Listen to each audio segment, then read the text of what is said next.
Mga kaibigan, may good news para sa lahat. Kung gusto nyo nga makabasa ng mga balita tungkol sa Mindanao, wala nang iba kundi ang Mindanao Examiner newspaper. Mindanao ang sirkulasyon, Mindanao ang balita. Ang Mindanao Examiner sa Basilan, Sulu at Zamboanga. Gumawa na rin ito ng mga independent films at ABP, audiovisual presentation, at may photography at video services pa. Bisitahin po natin ang kanilang website sa MindanaoExaminer.com o tumawag sa 9925480. Marami pong salamat. Kaya natin to.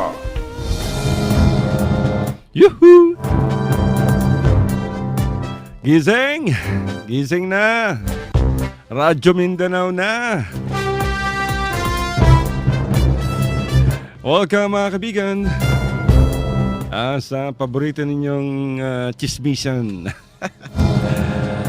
Ito po ang bang lingkod, Papa Al, nagsasabing isang magandang hapon sa lahat. Napakainit na hapon. Sa Basilan, Sulu, Tawi-Tawi, Sabah, Malaysia. Welcome sa Radyo Mindanao, dito lamang sa Radio Philippines Network DXXX. Zamboanga City at napapakinggan tayo sa malaking bahagi ng Mindanao. Sa Zamboanga Sibugay, Zamboanga del Sur, ug Zamboanga del Norte. Ayong adlaw. Sa Central Mindanao, sa North Cotabato, Sultan Kudarat, Cotabato City. Papakinggan tayo dyan sa Davao. Yung mga taga Blue Jazz Beach Resort and Water Park nag-text na naman. Batiin daw sila dyan sa Samal Island.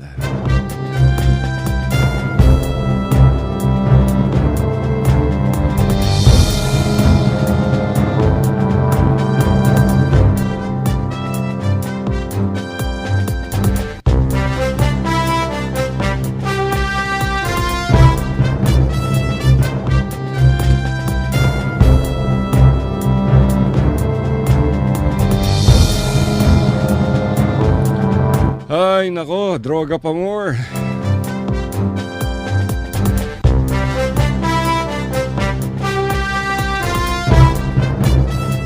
Alam niyo ba mga kaibigan? Arestado. Itong si actor Mark Anthony Fernandez. Naku po. Ito yung anak ni action star Rudy Fernandez at ni Lorna Tolentino. Naaresto siya mga kaibigan sa isang checkpoint ng pulisya sa Pampanga.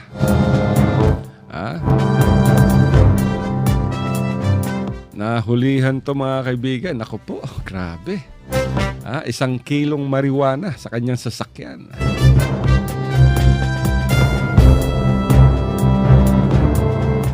Pero wala pa tayong makuhang masyadong detalye dito mga kaibigan. Hinihintay pa natin ang official report ng pulisya. Pero si Mark Anthony Fernandez ay dinakip noong October 3 kanina. Okay na ba? Kahapon pala. Ano ba nga? Tuesday tayo ngayon. Tuesday pala. Anong holiday kahapon? Ay, ano ba naman? Ang dumakip dito kay Mark Anthony Fernandez mga kaibigan ay mga kawani ng Angeles City Police Force. At nako po, ito na nga bang sinasabi natin mga kaibigan. Alam nyo itong mga artista, di ba? Ang daming pera itong mga to pero sa kabila ng lahat ayan, nakikita nyo naman mga kaibigan At nagkaroon pa ng habulan dahil binasag nitong si Mark Anthony Fernandez yung checkpoint. Dakong alas 8 ng gabi. At dahil dyan hindi alam ng mga pulisya na yung nagmamaneho ng kotse si Mark Anthony Fernandez. Yung dating matinee idol at miyembro ng Guapings. Ngayon, miyembro na ng Dragings. At nung nagkahabulan, binarel ng pulis mga kaibigan yung gulong ng sasakyan nitong si Mark Anthony Fernandez. At nahuli siya dito sa San Fernando City. Nitong mga humabol na taga Angeles City Police Force. At nakuha sa kanyang sasakyan ay 1 kilo ng marijuana. At ang dahilan nitong si Mark Anthony Fernandez yung marijuana daw ay ginagamit niya bilang medication para pigilan ng cancer. At 1 taong supply niya raw yung 1 kilo. Alam niyo mga kaibigan, matagal na tong si Mark Anthony Fernandez, 'di ba, noon na nabalitang sabit din to sa droga. At katunayan pinasok to mga kaibigan sa Bicutan Rehabilitation Center noong 2004. Nagparehab. At nung paglabas niya matapos ng 6 na buwan sariwang-sariwa na naman. Pero hindi natin na malaman kung bakit bumalik na naman sa bisyo itong si Mark Anthony Fernandez.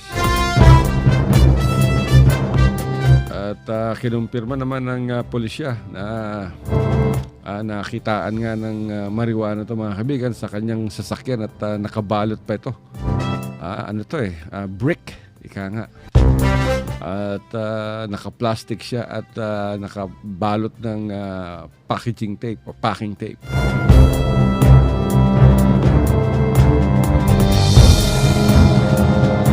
So ngayon naharap etong si Mark Anthony Fernandez at if I'm not mistaken, kaninang umaga ay dinala na to mga kaibigan sa prosecutor's office upang sampahan ng kaso sa possession ng marijuana. At ayon sa huling impormasyon na nakuha natin mula kay Chief Superintendent Aaron Aquino ng Pampanga Region 3 Police Director ay talagang inamin nitong si Mark Anthony Fernandez na sa kanya itong damo, cannabis sativa, Mary Jane,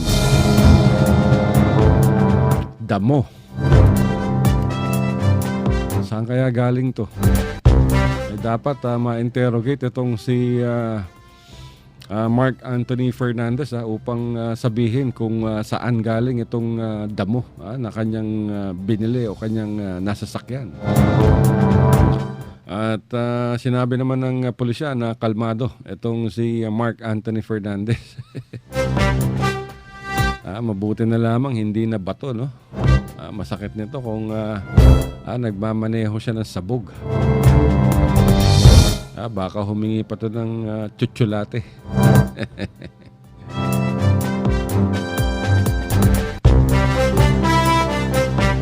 Kakaawa mga kaibigan, imagine isang dating matinee teen idol at pumasok sa rehab noong 2004, lumabas at nagsabing nagbago na siya at kinalimutan niya ng droga.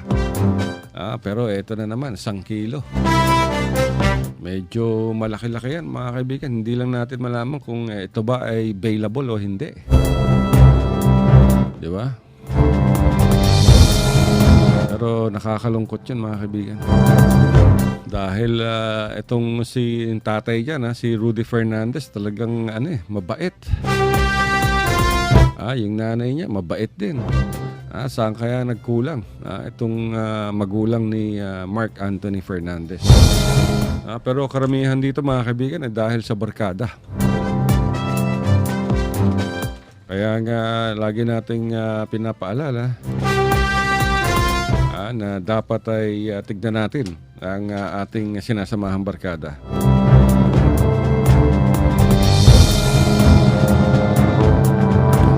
Dahil itong barkada, mga kaibigan, talagang matindi ang impluwensya ng barkada.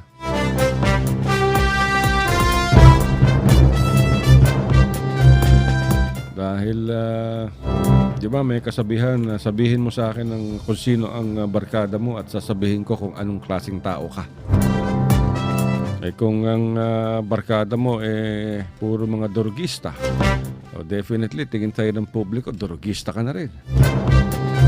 Kung ang barkada mo puro mga maton o basagulero, ang tingin sa'yo ng publiko, maton na rin at basagulero.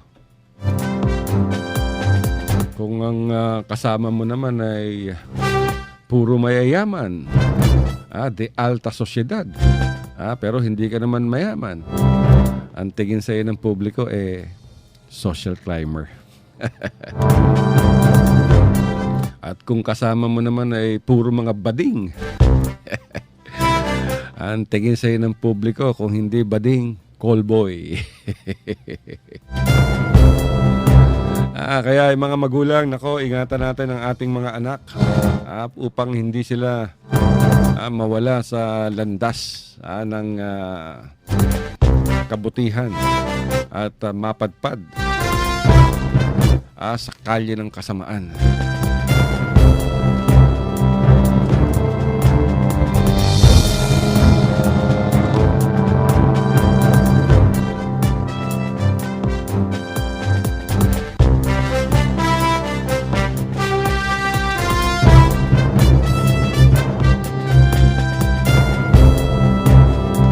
Kaya mga kaibigan, mga kabataan naman, ako, asikasuhin nyo muna mga pag-aaral ninyo. At wag na muna kayo magbisyo. Dahil pag nagbisyo kayo, mas malapit kayo sa, sa tukso. Sa tukso ng masasamang gawain. Kunyari, pag nanigarilyo, tuto kang manigarilyo sa batang edad, o kaya high school, college, ako. Definitely, baka mauwi yan sa paggamit ng marijuana. At pag natuto ka ng uminom kasama yung mga kaklase mo, ako, ang mangyayari dyan magbubulakbol na kayo, cutting class. Inuman tayo, punta tayo sa ganito, punta tayo sa ganun. Doon tayo sa beach, di ba? Ako, yari na kayo. Mga magulang nyo nagpapakahirap Tapos kayo hindi nyo pinapahalagahan yung sakripisyo ng inyong mga magulang.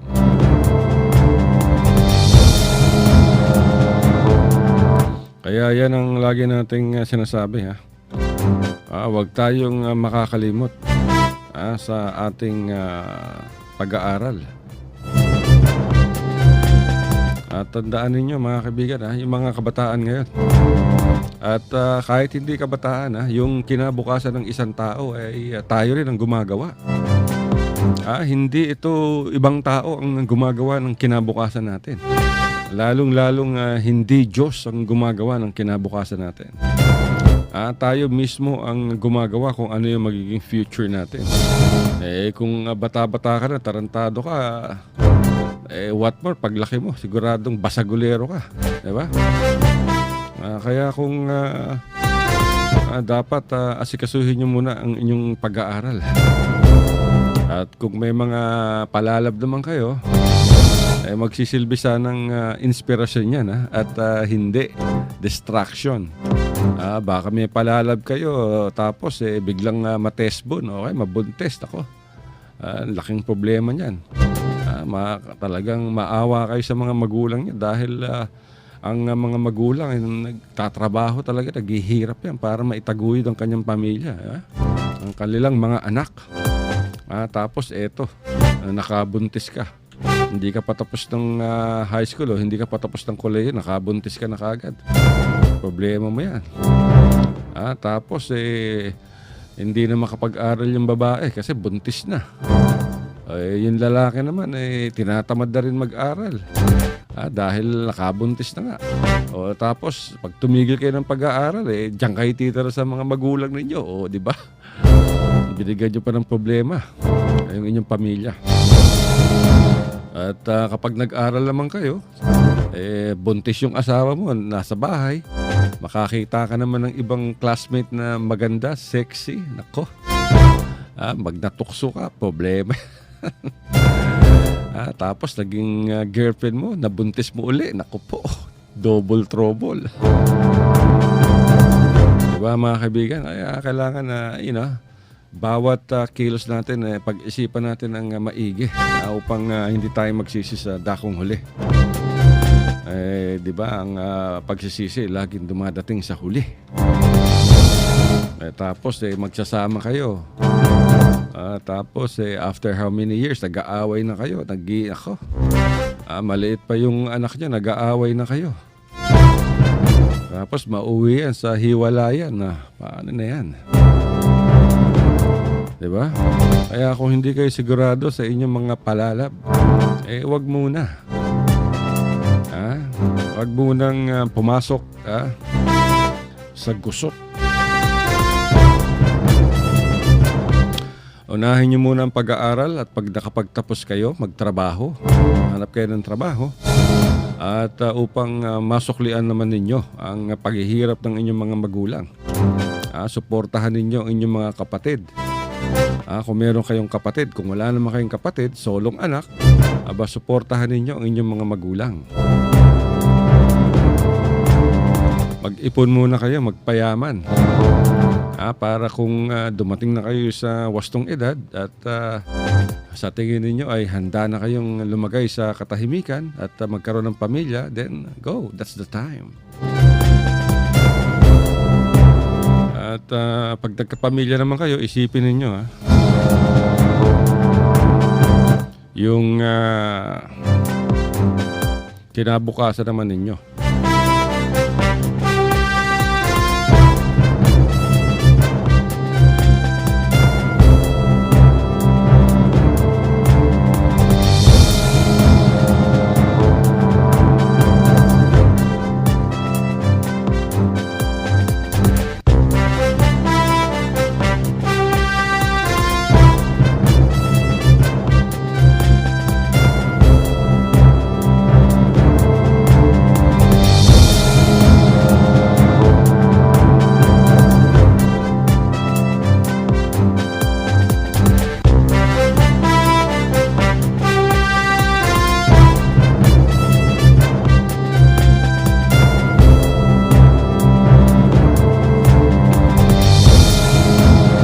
Merong nagte-text sa atin mga kaibigan.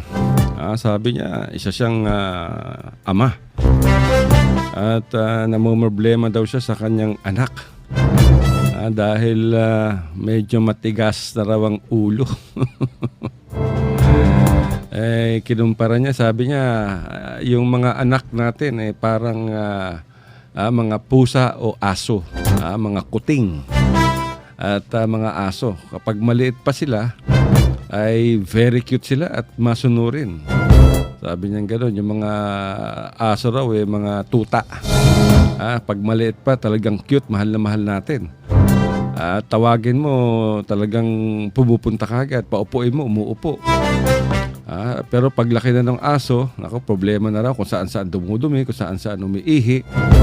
Tawagin mo, hindi na rin sumusunod, para daw mga anak. Noong maliit ay cute at palaging sumusunod sa mga utos. Pero nung malaki na at yun, medyo matigas na ang ulo. Yung anak na raw niya nakapagtrabaho na at ngayon ay may nobya. Kalimitan daw tuwing day off nasa labas ng bahay kasama yung kanyang palalab. At hindi raw nakakatulong sa kanila, although hindi naman niya ini-expect na tumulong financially. Pero siyempre merong hinanakit dahil may mga iba pang kapatid ang kanyang anak. At hindi naman daw sila humihingi ng financial support. Hindi rin daw nagkukusa ang kanilang anak. Ay nako, pabayaan nyo na yan. Pangalanan natin tong ating texter na si Mang Kanor. Alam nyo Mang Kanor, yung ganyan mga kaso, hindi naman uncommon yan. Maraming ganyang kaso. Hindi lamang kayo, maraming iba pa. Mga worst nga dyan, after na makapagtapos, at makapagtrabaho, humihiwalay na sa magulang. Parang sa Amerika, di ba? When you reach the age of 18, you're on your own. So, ang may papayo ko sa iyo, Mang Kanor, kung may trabaho ka, continue on with your job.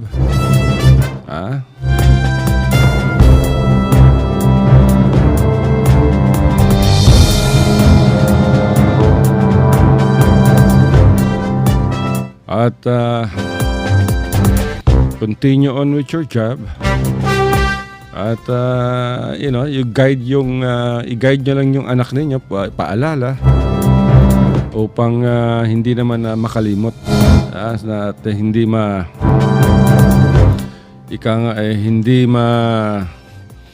mawala sa kanyang matuwid na daan. Andiyan pala yung yung aking idol. Yung aking idol, one and only, si Mr. JF. Alam niyo, itong aking idol, writer to nung nagsisimula pa lamang ako as sales representative di Bonnie Macas. Yung racketeer na si Bonnie Macas pala yun. Na dating executive assistant ni Mayor Vitaliano Agan. Doon ako nagsimula sa kanya. Sa Gold Star Daily newspaper. Nakikita ko na to si Mr. J. Anyway, batiin mo natin. Dami na pagbati rito. Batiin natin ang the following people at nakikinig sila ngayon. Si Director Art Onrubia, City Mayor's Executive Assistant on Barangay Affairs. Lahat to mga kaibigan sa Zamboanga City. At batiin natin. Si Bebot Cortez, City Hall Executive Assistant on Barangay Affairs. Si Engineer Rodrigo Rebollos, sa Assistant City Engineer ng Zamboanga City.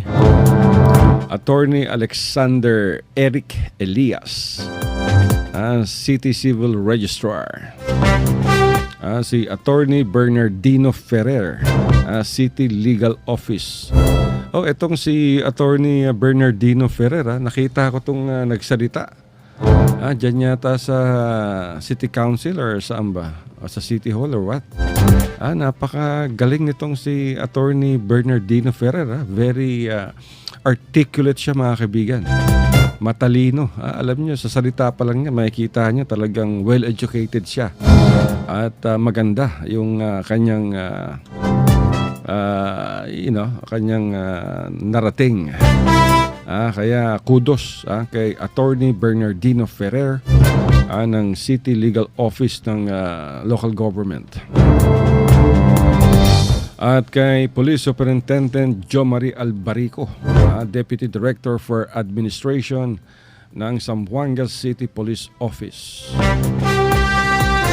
Binabati rin natin si Engineer Luis Vicente Despalo ng Zamboanga City City Engineers Office. Si Vic Liosos Jr. Si Mario Ariola, City Veterinarian. And of course, kay Chief Inspector Clint Cha, ang Zamboanga City Fire Marshal. Kay Chief Inspector Ervin Diaz ng Bureau of Jail Management and Penology, Zamboanga City Jail. Good afternoon, sir.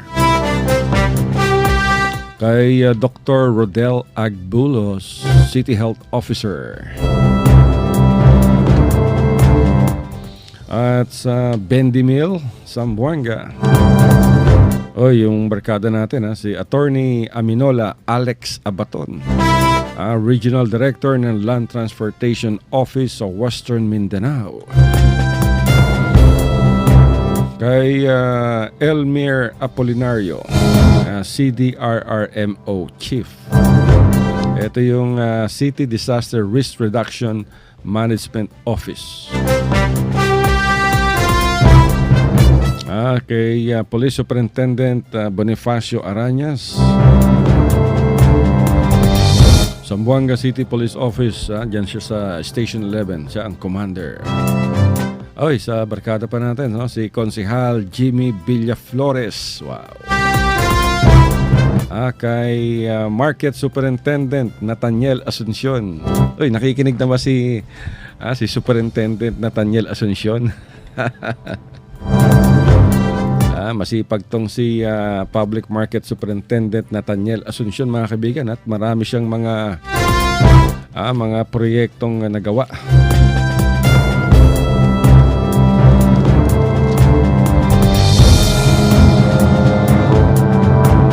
O di ba meron tong istorya sa Mindanao Examiner.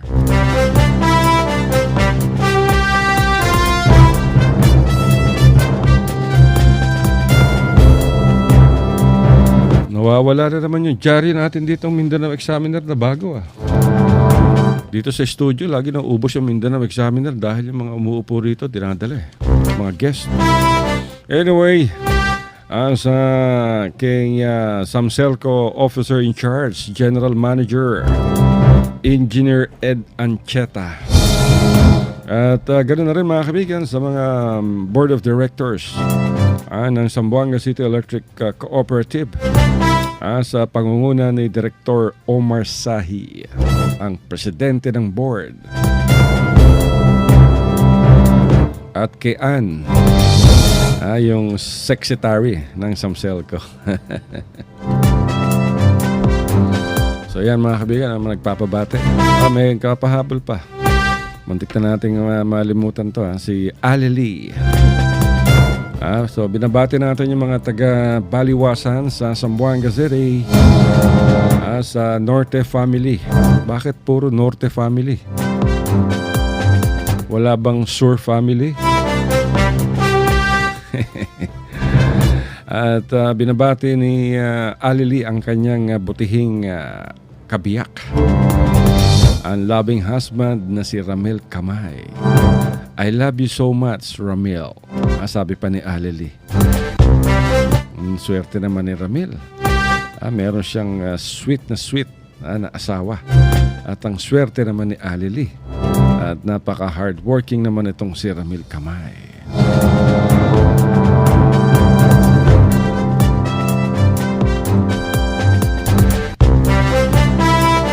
Anyway, mga kaibigan, nag-walk out si Laila de Lima kanina sa pagdinig ng Senado ukol sa extrajudicial killings.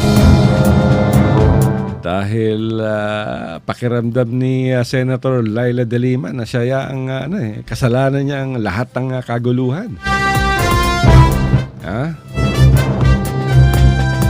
Sino pa ba may gawa ng gulo? Wala namang iba, di ba, Senador? Pinangihimasukan niyo yung anti-drug campaign ni Tatay Digong Duterte. Ano ba gusto nyo? Sino ba pinoprotektahan ninyo? Yung mga drug pushers at drug lords? O yung mga sambayan ng Pilipino? Walk out sa kanina. Kulang na lang magpalakpakan yung mga nasa gallery, mga kaibigan. Anyway, sinabi naman ni Senator Richard Gordon na masyadong maingay ang Pangulo.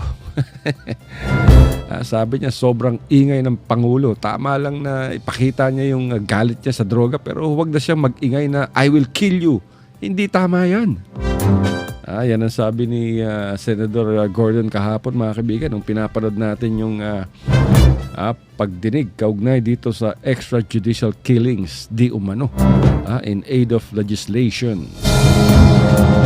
Kaya dagdag pa ni Richard Gordon, kaya he is falling on his own sword. Nadadapa siya sa kanyang espada dahil salita siya ng salita. Na pagbibintangan tuloy ang bansa na yan ang nangyayari. Sa naturang pagdinig, mga kaibigan, hindi na napigilan ni Senator Gordon bilang chairman ng committee na purahin ang ginagawang pagmumura at pag-iingay ni Tatay Digong hinggil sa mga pagpatay sa mga adik, kaya binabanatan umano ng foreign media ang Pilipinas. Na pagbibintangan umano ang Pilipinas na maraming nagaganap na extrajudicial killings dahil sa labis na kadaldalan ni Tatay Digong, sabi pa ni Gordon. Sabi niya, magalit siya sa akin, wala akong magagawa. But the president has duty to be a statesman. Sabi pa ni Dick Gordon, we have to protect the country from bad statements and the president has the duty to be a statesman. He must not be heard saying all bad words. Kaya sabi niya, yung pangalan daw ng bansa, gawin na lamang na, yung slogan ng tourism na it's more fun in the Philippines ba yun? Gawin na lamang daw na welcome to the PI. Wow po kaya, wow PI. Yung PI, put. Yan lagi sinasabi Tatay Digong, di ba?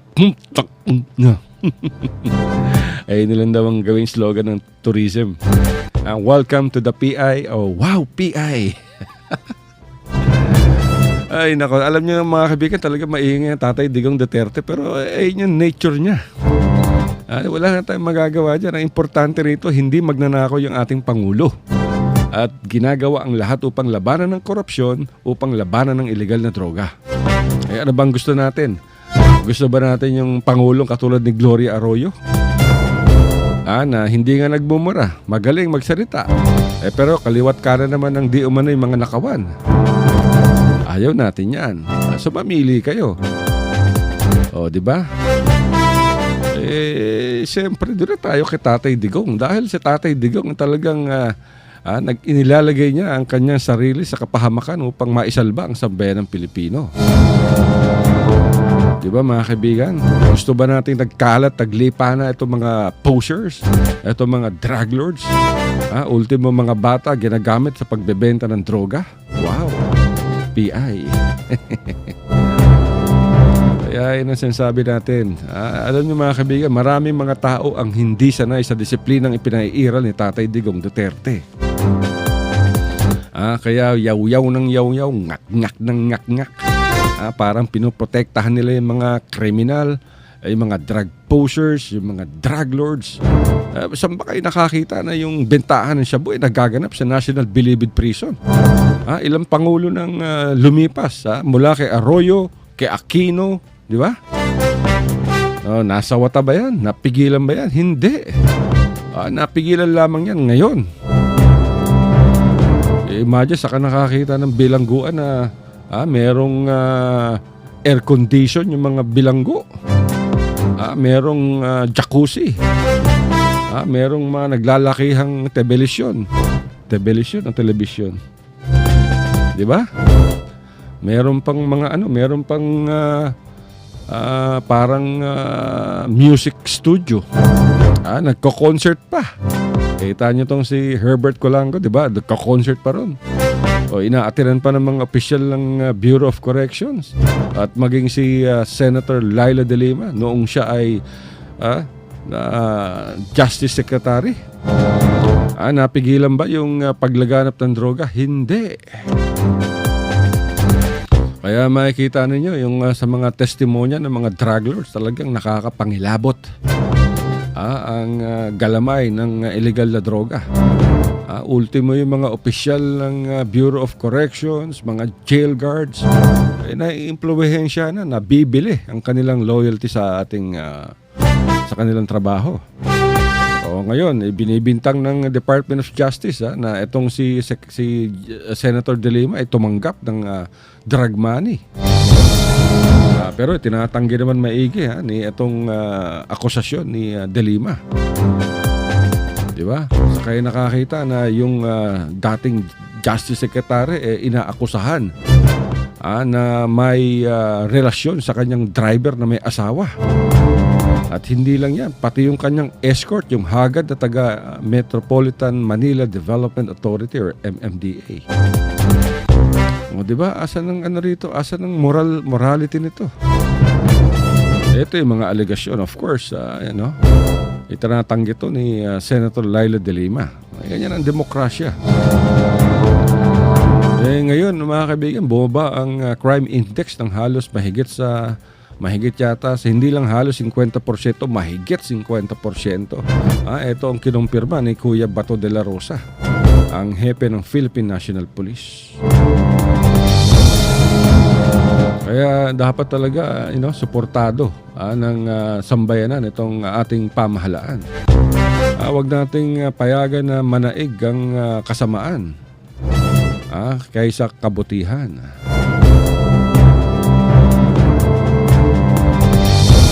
At sa media naman, wag naman nating dagdagan. Yung mga iba kasi masyadong sinesensationalize yung mga balita. Katulad ng isang national newspaper during the Senate hearing, nung congressional hearing, nung nag-testify yung mga drug lords. Nag-testify na laban kay De Lima na tumatanggap umano through JB Sebastian, isa pang drug lord. Ang naging headline nung isang pahayagan, ang title ng banner story o headline story niya, Witnesses Finger De Lima. Tama ba naman yun? Di ba? Pwede naman sabihin na witnesses accuse De Lima o kaya witnesses point to De Lima. Hindi. Ang ginawang title, Witnesses Finger De Lima. Pero wala tayong narinig na batikos sa mga tinatawag na media watch group. Tahimik. Wala man lang pumuna na bakit ganun ang title. Di ba? Talagang merong malis, mga kaibigan. Imposibleng walang malis yan. Kasi maraming ibang alternatibong title na pwede mong ibigay sa isang balita. Imagine, ilagay mo, Witnesses Finger De Lima. Isa istorya, di ba? Inaakusahan din siya na may kalaguyo. Kalaguyo niya yung driver at yung nagkaroon siya ng sexual relationship di umano sa isang escort niya. Tinatanggi naman ni Senator De Lima. Kaya pangit, medyo bastos, mga kaibigan. Kaya naman sinisisi rin ni Foreign Affairs Secretary Perfecto Yasay ang sinabi niyang ilang tiwaling mamahayag na sinasadyang baligtarin ang mga naging pahayag ni Tatay Digong Duterte, kung kaya't nalalagay umano sa malaking kontrobersya ang ating Pangulo.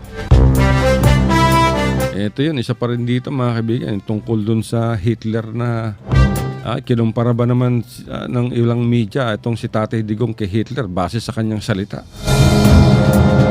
Ayon pa kay Secretary Yasay, mga kaibigan, sa mga isinusulat ng mga mamahayag, nagiging iba ang pahayag nitong si Duterte at nawawala ang tunay na kahulugan ng kanyang mga sinabi. Kaya nga sabi ni Yasay, the misconception or misunderstanding or misinterpretation is not on the basis of what the President has said, but on the basis of what is written on the media. Tama nga naman, di ba? Kaya nga sabi ni Secretary Yasay, there is a deliberate scheme, or a distortion or to attempt to distort the statement of the President, to make the public misunderstand what he is saying. Humingi naman ng paumanhin itong si Tatay Digong dahil kumalat na nga yung sinasabi niyong pagkukumpara sa kanya kay Hitler. Alam niyo ito, mga kabigan, itong si Adolf Hitler, during World War II, marami itong pinatay ng mga Hudyo. Nasa mahigit 6 na milyong mga Hudyo o mga Jews. Kaya ang tugon nito ni Secretary Yasay matapos na humingi ng public apology sa Jewish community dahil sa naging pahayag nitong si Tatay Digong Duterte na kung saan ay handa umano itong puksain ng 3 milyong mga drug addicts sa bansa at gayahin ang ginawa ng kilalang lider ng Alemanya o ng Germany na si Adolf Hitler sa pagmasaker ng mga Jews o mga Hudyo. Giit pa ni Yasay na ilang miyembro ng media ang nagtutulak kay Tatay Digong Duterte upang magsalita ng manghang na pahayag. Apela pa ni Yasay, mga kaibigan, sa media na linisin ang hanay nito upang hindi na mangyari ang nasabing insidente. Ayun yung tinatawag na, putting words into your mouth. Talagang may mga ganyang, ilang kawani ng media. Yung kunyari, tatanungin yung kanilang ini-interview. Kunyari, si Congressman Nino Carandang, tatanungin ng media. Congressman Nino Carandang, totoo bang sinabi ni Pedro na meron ka raw kalaguyo? Sagot naman tong si Congressman Nino Carandang, wala akong kalaguyo. Ba't ako magkakaroon ng kalaguyo? Paglabas dyan sa media, ang anggulo ng reporter o ng sumulat sinabi ni Congressman Nino Carandang na inamin niya na wala siyang kalaguyo. Pero hindi naman nakalagay doon na yung mismong reporter ang nagtanong kaya nag-react etong si Congressman Nino Carandang. Di ba? Maraming way itong mga mamahayag, yung mga iba na talagang ikut-ikutin yung mga balita. Ito talagang nasaksihan natin to nung kasagsagan nung pangangampanya nung before yung May 2016 election. Grabe yung spin ng mga ilang media na nasa payroll ng mga politiko. Gagawa ng balita na uunahin muna yung kanyang pinababago ang kanyang hawak na politiko. Tapos pagdating sa baba, sa kalagitnaan ng istorya, aatakihin na yung kalaban ng kanyang politiko.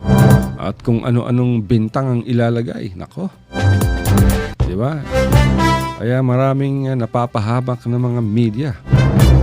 Dahil, kaya na sinabi ni Tatay Digong dati, di ba? Kaya maraming napapahamak na media dahil sa kanilang isinusulat. O yung kanilang matinding, ACDC o Attack, Collect, Defend, Collect. Nako, talamak na talamak yung ganyan. Marami tayong kilala na sa ibang lugar pupuntahan yung isang mayor. Nako, isang grupo sila. I-interviewin yung mayor. Yung karamihan ng grupong nagpupunta doon sa mayor, wala namang mga diaryong pinagsusulatan. At kunyari, i-interviewin tapos maghihintay na pagkatapos ng interview kung magkano ibibigay. Diba? Hindi pangit. Yun ang sinasabi natin nadadamay tuloy yung mga matitinong miyembro ng media. Diba mga kaibigan? Meron pa dyan mag-extort. Sabihin nun, meron akong nalalaman. Pero madali namang ayusin to para hindi na natin isulat to, hindi na natin idaldal to, di ba? Sa takot naman nung kanyang kinakausap, sige, pasensya na, ito na lang, tanggap, nako. Ayan na nga bang sinasabi natin? Maraming mga media sa ating bansa na inutusan lang nanay nilang bumili ng suka. Pagbalik, Nay, reporter na ako. Tapos, ayun, sabak agad sa mundo ng media. Kaya hindi niya alam ang gagawin. One good example na lang mga kaibigan, nung nagkaroon ng giyera sa Zamboanga. Maraming mga miyembro ng media ang nagko-cover ng barilan yung Zamboanga Seeds na yan.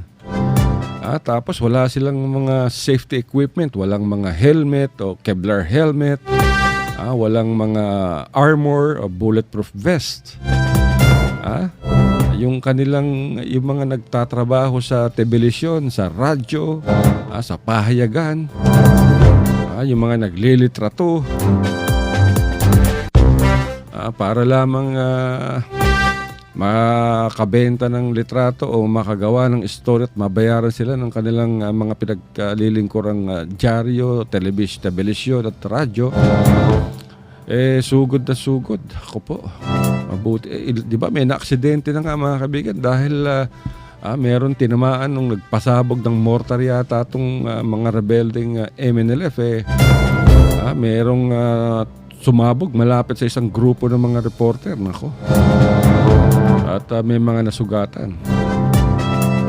Tapos wala pang yung mga reporter, wala pang mga seminar o workshop kung paano mag-cover sa ganyang klaseng krisis. Kasi hodang hindi nila inaalala yung kanilang kaligtasan. Basta importante sa kanila makakuha ng video, makakuha ng litrato, maka-interview ng mga sundalo, maka-interview ng mga tao, sugod na sugod. Kawawa naman. Pag nadali kayo dyan, hindi naman kayo siguradong kawawa ang inyong pamilya. Kaya nga your life is not worth the news you're pursuing. Diba? Yung buhay ng isang mamahayag, mga kaibigan, ay walang katumbas na balita yan. Lalo-lalo na yung mga bagito. Nako, bagbago. Sige. Sugod dito, sugod doon. Parang invincible, diba? Parang Superman. At ang problema naman, itong mga television, itong mga ibang taga-radyo, ibang taga-periodiko, hindi naman nila binibigyan o binibilhan ng mga Kevlar helmets o kaya mga bulletproof vest, yung kanilang mga reporters, yung kanilang mga cameramen. At hindi rin yata dumadaan sa mga training itong mga to. At siguro wala rin mga stress debriefing yan, di ba? Alam nyo, pag bago ka sa media, talagang masigasig ka. Lalo na kung tapos wala ka pang background sa journalism. Wala ka ring training sa journalism. Di ba? Hindi ganoon ka. Alam nyo mga kaibigan, talaga napakahirap ng buhay ng media. Dahil pag nagko-cover ang media, lalo na yung mga nasa magugulong lugar, talagang talagang kalahati ng kanilang katawan nasa hukay. At yan ang hindi alam ng publiko upang maihatid lamang ang balita, ang video o ang larawan sa mga television at sa mga periodiko. Kaya mabuti na lamang at may mga NGOs, may mga korporasyon na nag-o-offer ng libreng training sa mga mamahayag.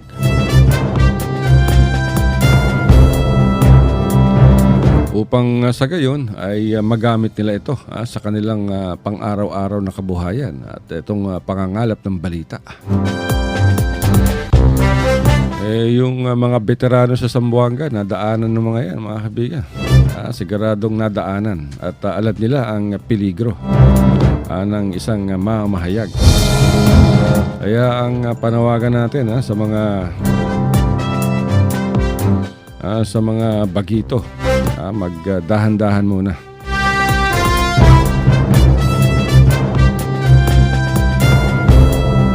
At huwag sugod ng sugod, lalo na kung may giyera o may bakbakan. Para gusto niyang matawag kayong, nag-cover lang kayo ng isang beses ng giyera, gusto niyong tawag sa inyo, war correspondent na. Ay, nako. Hindi ganun mga kaibigan. Alam niyo, mahirap ang media na laging nasa kaguluhan. Nakaka-apekto yan sa kanyang kaisipan. Bueno mga kaibigan, isang oras na naman natapos ang ating pagdadaldal. Ay, daan mo natin itong ating advertisement. Ang Mindanao Examiner Regional Newspaper mga kaibigan ay nangangailangan ng isang news writer. Babae, hindi hihigit sa 25 taong gulang. Preferably graduate ng Mass Communication or AB English. Maaari ninyong ipadala ang inyong biodata at litrato sa MindanaoExaminer@gmail.com. Ulitin natin mga kaibigan, MindanaoExaminer@gmail.com. Ang Mindanao Examiner Regional Newspaper ay nangangailangan ng isang reporter o writer para sa Zamboanga. Female, not more than 25 years old. Preferably graduate of mass communications or AB English. You can submit your biodata and photo. Please email it on mindanaoexaminer@gmail.com. At syempre, binabati natin ang employees and staff ng Blue Jazz Beach Resort and Water Park sa Samal Island. At kung gusto ninyong magbakasyon kasama ang inyong pamilya o kaya ang inyong mga loved ones, ang inyong mga palalab, or gusto niyo mag-celebrate ng wedding anniversaries, birthdays, o kaya business seminars, workshops, training, pumunta na kayo sa Blue Jazz Beach Resort and Water Park sa Samal Island. You can call them at telephone number 082-284-2000 o kaya sa kanilang cellphone numbers 0998-967-8001 up to 8005. Blue Jazz Beach Resort and Water Park, Samal Island. 10 minutes lang yan mga kaibigan from Davao City. 10 minuto lamang sa water taxi at nasa Samal Island na kayo. Good afternoon din. Assalamualaikum sa Absolute Provincial Government. Nakikinig sila sa atin ngayon. Nag-text. Batiin daw natin ang chief photographer na si Al Salinas. Si Saijin, ang executive secretary, executive assistant. Si Sulu Governor Toto Tan, yung masipag na gobernador ng Sulu. Maganda yung balita ang ginawa ng Mindanao Examiner Regional Newspapers. At sinabi rito sa balita na inilabas ng Mindanao Examiner Regional Newspaper na babiyahe ang Negros Navigation sa lalawigan ng Sulu. Yay! That's good. Dalawang barko mga kaibigan, roll on, roll off o kaya RoRo ang babiyahe na from Zamboanga to Sulu and Sulu to Zamboanga. At mag-i-start ang ferry service ng Negros Navigation Shipping Company bago matapos ang taon. Ito ay bahagi ng expansion program ng Negros Navigation at sa tiwala ng shipping executives dito sa magandang peace and order sa lalawigan ng Sulu. At sinabi ni Governor Toto Tan na mayroong capacity na 650 passengers ang bawat isang barko na babiyahe ng Negros Navigation Shipping Company dyan sa Sulu. At 7 oras lamang ito mga kaibigan. Sabi pa ni Governor Toto Tan, this is a good development and it just shows that our economy is really improving. Thanks to the peace and development efforts of the government and to the resilience of our people. We are slowly but surely putting Sulu in the right place as far as trade and commerce is concerned. Wow, congratulations kay Governor Toto Tan. At pati yung San Miguel Corporation mga kaibigan, mag-i-invest sa Sulu Province. Tatalakayin natin ito bukas at wala na tayong oras. Nakatitig na naman sa akin yung aking technical director ng Sininyo.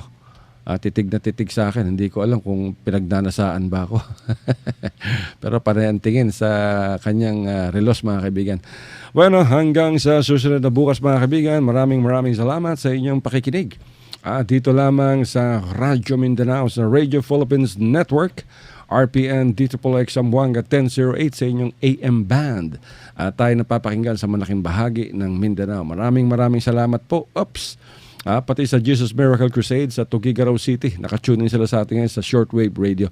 Thank you very much mga kaibigan. Hanggang sa susunod na bukas, ito po ang Papaal, ang inyong nagsasabing, ang inyong lingkod, nagsasabing, I love you, Mama. Chup chup.